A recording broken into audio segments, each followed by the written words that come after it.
Guys, bayangin kalau koran-koran zaman dulu punya fitur clickbait kayak TikTok atau YouTube sekarang. Nah, tahun 1888 di London, ada satu fenomena yang bikin se-Inggris Raya kena frenzy alias kepanikan massal. Di sudut paling kumuh bernama Whitechapel, ada sesosok psikopat yang benar-benar gak ngotak. Kalau kalian main ke Whitechapel di London hari ini, suasananya udah beda 180 derajat guys. Area ini sekarang menjelma jadi tempat gaul yang estetik, penuh resto modern, mural street art yang keren, dan dipenuhi turis dari berbagai negara. Tapi di tahun 1888, lorong-lorong batu yang sama ini adalah tempat di mana kabut tebal beracun bercampur dengan bau darah segar. Disinilah si pembunuh bayangan bergerak tanpa jejak. Dia bantai para wanita malam dengan cara yang sadis banget. Dalam kurun waktu cuma beberapa bulan. Tapi tahukah kalian, nama Jack the Ripper itu sendiri kemungkinan besar cuma bikin-bikinan wartawan koran yang pengen korannya laku keras. Yup, ini bukan cuma kasus serial killer biasa, tapi ini adalah panggung drama media cetak terbesar sepanjang sejarah. Let's dive in! Tapi sebelum kita bongkar kronologi berdarahnya, buat kamu yang suka ngulik fakta sejarah unik, misteri dunia, dan fenomena sains gokil lainnya, selamat datang di Knowledge Universe, tempatnya kita menjelajahi luasnya ilmu pengetahuan dengan cara yang seru dan gak bikin ngantuk.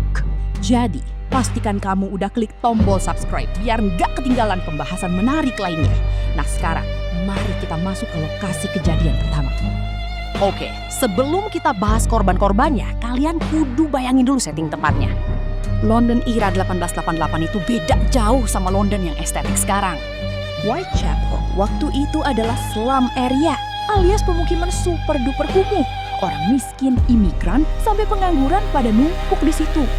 Banyak cewek yang terpaksa turun ke jalan cuma demi dapat uang beberapa sen buat makan dan nyewa kasur. Nah, di kegelapan kabut tebal London ini, si pembunuh mulai beraksi. Ada 5 korban resmi yang dikenal sebagai Canonical Five.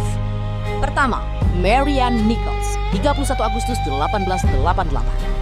Kedua, Annie Chapman, 8 September 1888. Ketiga dan keempat, Elizabeth Stride dan Catherine Eddowes, 30 September 1888.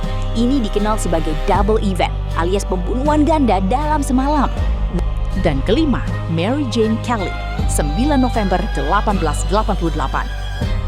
Modusnya gila sih. Leher disayat, habis itu organ dalam diacak-acak dengan rapi. Orang-orang langsung mikir, wah ini pasti pelakunya punya keahlian dokter medis atau jagal hewan nih. Nah, disinilah fakta sejarah koran Inggris berperan. Begitu murder pertamanya pecah, koran-koran lokal kayak The Star atau The Illustrated Police News langsung gore spam alias jualan berita-berita berdarah buat ngebakar emosi warga. Bahkan, koran The Illustrated Police News waktu itu rajin banget bikin ilustrasi gambaran pembunuhan yang gore dan serem banget di halaman depan demi naikin oplah jualan. Terus, dari mana datanya nama Jack the Ripper?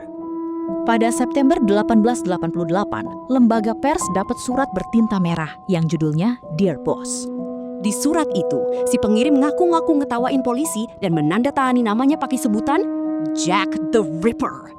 Tapi, para sejarawan dan peneliti modern meyakini kalau surat itu sebetulnya hoax yang sengaja ditulis sama oknum wartawan nakal biar berita kasus ini makin viral.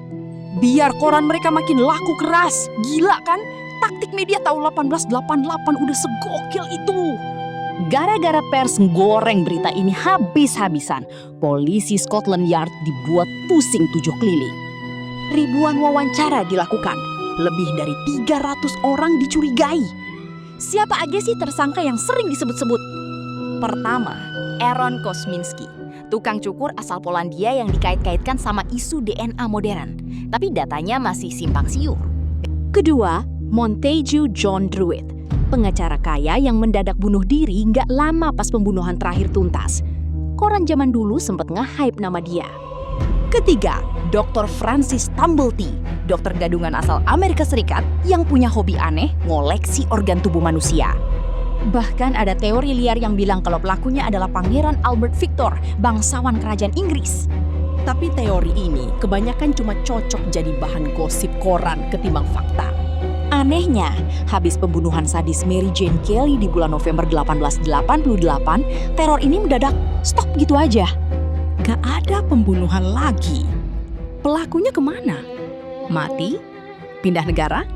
Atau masuk rumah sakit jiwa? Bener-bener gak ada yang tahu.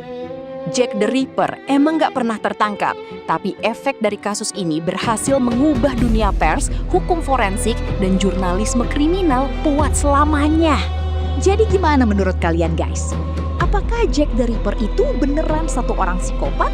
Atau cuma kepanikan masalah yang dibesar-besarin koran Inggris zaman dulu? Coba drop teori kalian di kolom komentar. Jangan lupa like, share, dan subscribe biar gak ketinggalan konten misteri seru lainnya. See you in the next video.